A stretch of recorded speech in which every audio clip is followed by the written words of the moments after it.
Perdón, ahí una de las situaciones interesantes y que lo tocabas es de que la mayoría de programas de prevención que hasta la fecha se han tratado de implementar tienen la particularidad de entrar en la prevención primaria, que tiene como abordaje una población a nivel general, o sea que se lanzan campañas de protección a la población general, y en prevención secundaria, en donde se trabaja con grupos vulnerables.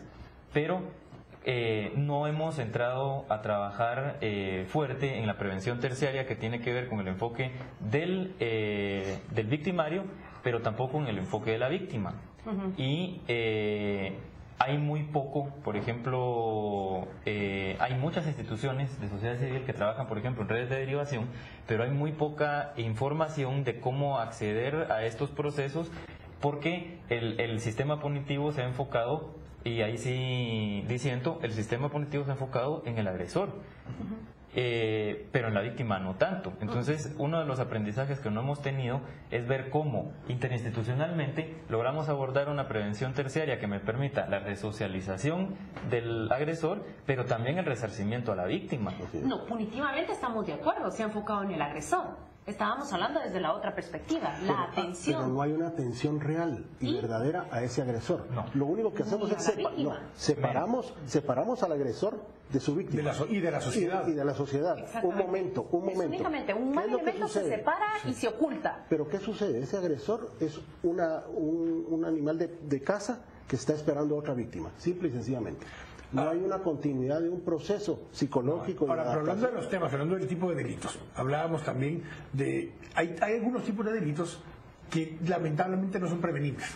Y hablábamos, digamos, especialmente de delitos muy concretos como los delitos vinculados al tema de la narcoviolencia. O el mismo sicariato per se. O sea, hay condiciones particulares que son un porcentaje incluso más bajo de lo que realmente se le atribuye dentro de nuestra sociedad. Se habla mucho de tres tipos de características. Uno, que la mayoría de la violencia en Guatemala se le puede acreditar a dos tipos de organizaciones: a las maras o pandillas y al crimen organizado vinculado al narcotráfico. Si nos regresamos al tema donde está ubicada la parte de la violencia más fuerte en Guatemala, son los 3 municipios del área metropolitana. Y ninguno de los 3 municipios del área metropolitana son parte del corredor del narcotráfico. No tienen absolutamente nada que ver con el narcotráfico, y es donde está la mayor parte de la violencia. Esto que nos dice rápidamente, la narcoviolencia no es responsable de la gran mayoría de los crímenes en Guatemala. Al menos no está acá. No está aquí en el área metropolitana.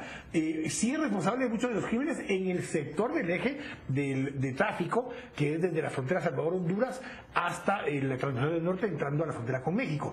Eso no quiere decir que no haya en la ciudad de Guatemala algo vinculado a narcoviolencia. Lo hay muchas veces sicariato y algunas cosas de ese tipo para saldar cuentas. Las balaceras que vemos en restaurantes. Por el lavado de dinero. Tiene que ver más con lavado de dinero que con otro tipo de cosas, porque no se da el tráfico de la droga aquí. Aquí se da el tráfico del dinero, el pago, el resarcimiento y cosas de ese tipo. Pero sin embargo, el pensamiento de la mayoría es vinculado al narcotráfico. Y lo segundo es que es vinculado a la mara. Muchos de los crímenes en el área metropolitana no están necesariamente vinculados a una pandilla, son cosas que tienen que ver con relaciones interpersonales, que es lo que hablábamos hace un momento. Pero yo creo que también es parte de la que no hay donde el joven, el niño o la niña, después de salir de su área escolar, tenga algo que hacer. Normalmente los hogares, si hablamos del municipio dormitorio Misco, Villanueva, son donde los dos padres trabajan o son madres solteras y tienen que trabajar. ¿Qué pasa con esos niños cuando salen de la escuela? ¿Qué hacen con ese tiempo de ocio? Ahí es donde nosotros, con la Liga Atlética Policial, estamos tratando de intervenir. Y que en teoría programas como escuelas abiertas y dinámicas de ese tipo empezaban a tratar de apoyar en esa línea. En las escuelas abiertas, yo conocí jóvenes que llegaban a participar a las escuelas abiertas. Conocí un joven de Canalitos y estaba fascinado con las escuelas abiertas. ¿Y qué era lo que estaba aprendiendo a hacer? A bailar. Y desarrollaba su baile como una disciplina de deporte. Él bailaba 2 horas diarias y uno lo veía bailar y uno no podía creer, digamos, lo atlético y la entrega que tenía. En el manejo hay una cuestión curiosa en el manejo de la información, y lo que hace falta mucho en el país es el análisis de la información y en la formulación de hipótesis y comprobación de las mismas.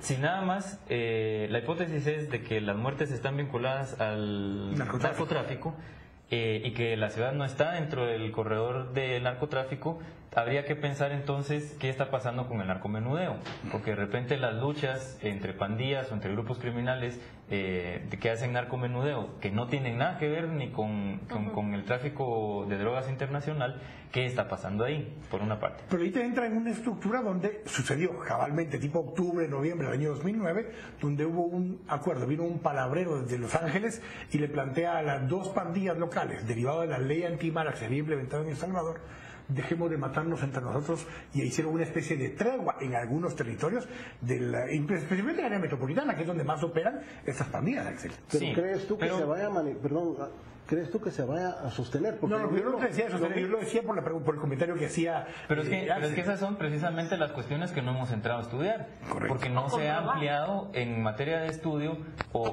precisamente son hipótesis, son ruidos que se han escuchado al respecto del tema, pero nadie se ha dedicado a analizarlas y a llegar a las conclusiones. Exactamente. Ahora, sobre los temas. Con la intervención de programas, que hay que tener mucho cuidado también, un programa que tiene un grupo cautivo, que lo único que hace es ocupar el tiempo libre de ese joven sin un tratamiento posterior, y sin agregarle valor, bastante irresponsable.